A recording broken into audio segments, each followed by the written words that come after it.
Down these old renovated halls, in the most unlikely of places, is a nursery. It's not where you typically find one, a dated rundown building that used to be a nursing home, now nursing a second chance. I remember the day because I'm really emotional. Giving female addicts another shot at life and giving their children one they may not otherwise have. I went and got on the state waiting list and I said, okay, God, wherever you want me to go, that's where I'm gonna go. And I got a phone call from Jordan's Crossing and I came on September 28th. Jordan's Crossing is one of the only state-run facilities for women. Their children can also live here with them. There's a long waiting list, and priority is given to pregnant women. These babies, born to addicts, they stay here while their mothers are in rehab in another wing of the building, and children who are old enough are in public school. That's where Maisha's daughter is, and before this mother and daughter were here, Maisha was in the Oklahoma County Jail facing drug charges. She lost her freedom and her daughter. I came from there to here.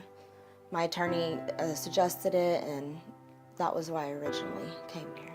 But her opioid addiction goes way back. She's been hooked for years. I have sciatic nerve and degenerative disc disease, so that's why I originally started taking them.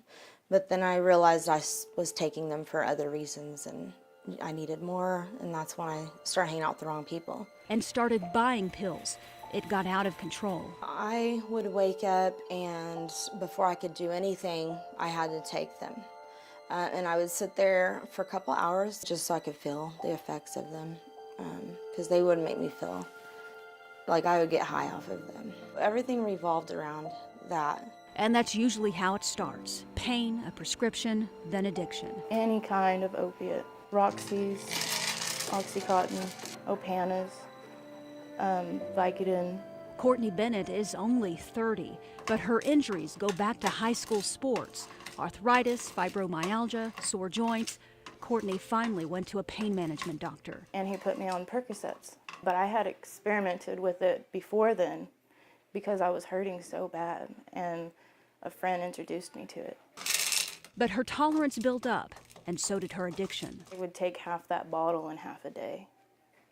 So that would mean I'd be out of pills that whole next day. A whole prescription would be gone. So a month's prescription you could take in one day? Yes. Before long, she was making a 2-hour trip every other day to get her heroin fix. It was cheaper than buying pills. The first thing I'd do when I'd wake up, that was the first thing that was on my mind. I couldn't do anything else. I didn't want to get out of bed or do anything or talk to anybody. I had to go do a shot before I'd do anything at all. After an emergency custody hearing and a hair follicle test, DHS took Courtney's children, and drugs almost took her life. Since 2011, there have been nearly 1,000 Oklahoma women die from opioid overdose. Hydrocodone, methadone, oxycodone, morphine, the list of drugs and combinations as diverse as the women who fall victim to them. I think what a lot of people don't understand about any addict, anybody with a chemical dependency, if they could quit on their own, they already would have. April Summers is an intake therapist and visits with women as they're admitted into rehab.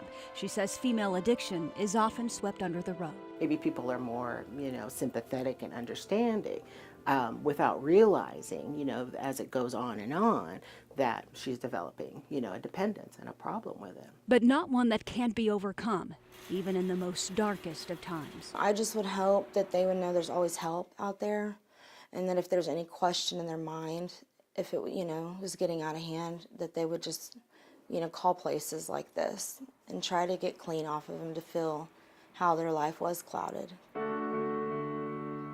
But not anymore. Now clean, Maisha has hope, and her daughter. Miracles have happened, and she is with me now. And she's safe now because I'm fixing my problem. And as for Courtney, now I can enjoy life. I have feelings.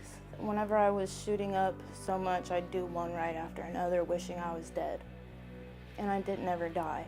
And so when I got here, I finally realized I did have my wish that whole time. I was kind of dead. So now I can live. a life not clouded by the darkness of addiction. Joleen Cheney, Oklahoma's News Channel 4.